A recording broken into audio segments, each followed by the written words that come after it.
A brand new Endymion and some new Witchcrafter support too. Make sure you guys smash the like crap out of that subscribe button so you guys don't miss out on more to enter an age of fantasy with new Endymion cards. So there is a lot here. So this is going to be your upcoming V-Jump promo, and it is, of course, Regulus, the Prince of Endymion, and this is basically supposed to be Endymion's kid in the lore. So the fact that we are actually getting some Endymion support and, you know, we're kind of building on the lore of this is really, really cool. So it's a level 4 light spellcaster with 1700 attack and 1300 defense. It's actually got some pretty decent stat lines, and it's not a terribly long pendulum monster like his father. So you can only use the first and second effects of this card's name once per turn. So this card is in your hand. You can reveal one other spellcaster monster in your hand. You lose life points equal to the revealed monster's level times 300, and if you do, special summon this card. The fact that this generically works across the board with any spellcaster for you to extend out is pretty good. If this card is special summoned, you can add a spell that mentions the Regulus, the Prince of Endymion, from your deck to your hand. I don't like that this has to not be on normal summon.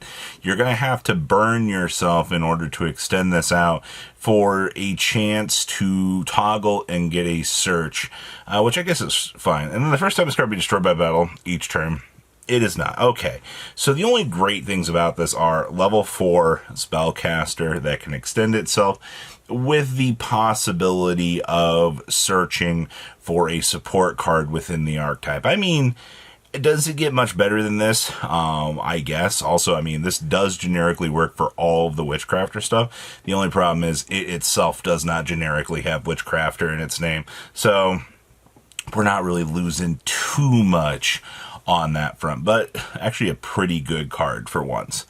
Now, we also have Vere, the Maid of Endymion. Now, this is really, really interesting to me, and we've actually got the full color for this now. This card actually looks really, really nice for the simplified background, but I mean, this is what I would expect for Vere to be, you know, a maid. So this is a level 4 light spellcaster with 500 attack and 1400 defense, and this is always going to be treated as a Witchcrafter card. So this is where you're getting the Endymion crossovers. So you can only use the first and second effect of this card's name once per turn each. So during the main phase, if a spell or effect was activated this turn, we can beam this out of our hand. Once again, you're getting another level 4 spellcaster monster that can beam itself out so that you can do whatever sort of plays that you want. On special summon, you can add a Witchcrafter spell card or a magical dimension from your deck to your hand. Now, she mentions magical dimension because she uses a spell in the manga called a dimension magic, which is the Japanese name for magical dimension, which is hilarious that they're bridging that together. And it's against 2300 attack while you have Regulus, the Prince of Endymion, in your field and graveyard. Now, we do have a card here that mentions Regulus. And I mean, unfortunately, Regulus himself has to search for a spell that mentions Regulus. We can't actually toggle for the maid, but we do have, once again, that overlap of what we were kind of looking for. Now, we have another maid here. It's really funny to me that they're cashing in on the what is this, like the waifu tax right now for Witchcrafter stuff? Because, like, I don't know, man, I never thought I would see the lore here with these, but this is Jenny, the Maid of Endymion. She's a level 1 wind spellcaster monster with 300 attack and 500 defense. Now, once again, always treated as a Witchcrafter card, pretty essential.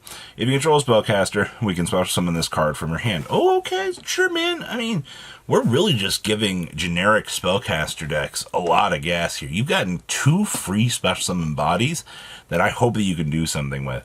During the main phase, quick effect, you can target a spellcaster monster you control, banish it, and if you do, special summon a Witchcrafter from your deck, except for Jenny. You know what? This is fine, actually. This gives me the ability to basically just have extra names in the Witchcrafter strategy to be able to use it. I don't actually hate this at all. The problem that Witchcrafter has had throughout the years is just Most of your effects are very limiting in the things that you could do. So this Jenny here basically makes it so I don't have to fuel in the extra stuff, and it just gives me an extra starter to be able to go down extra combo lines. I mean, hey, if we're really trying to make a push here for this, I mean, we're doing pretty decent here.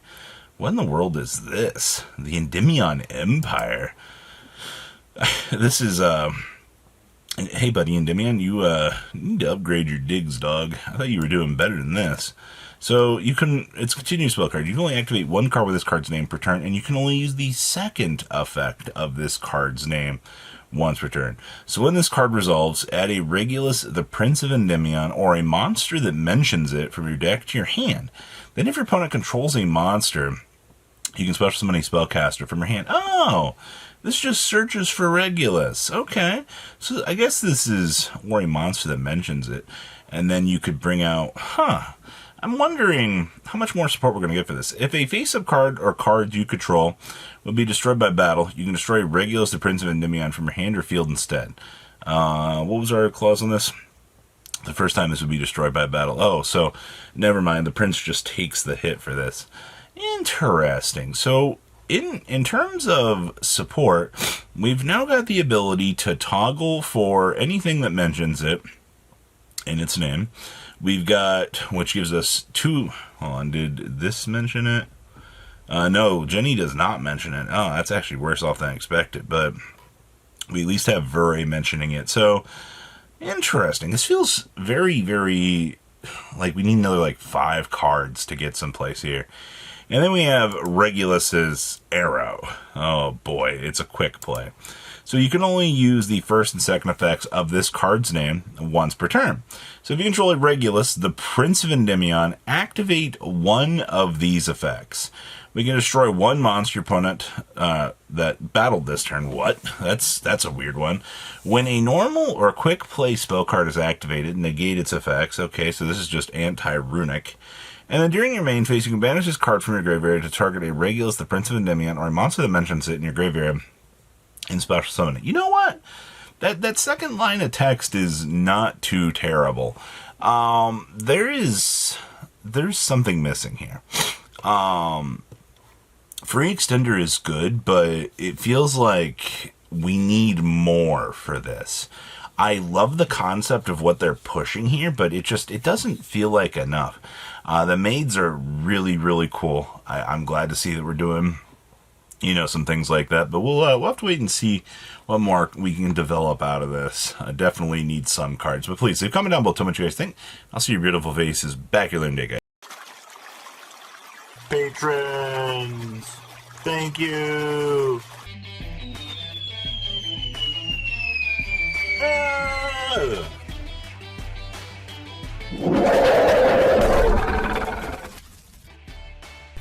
Thank you so much for watching. Check out these other videos.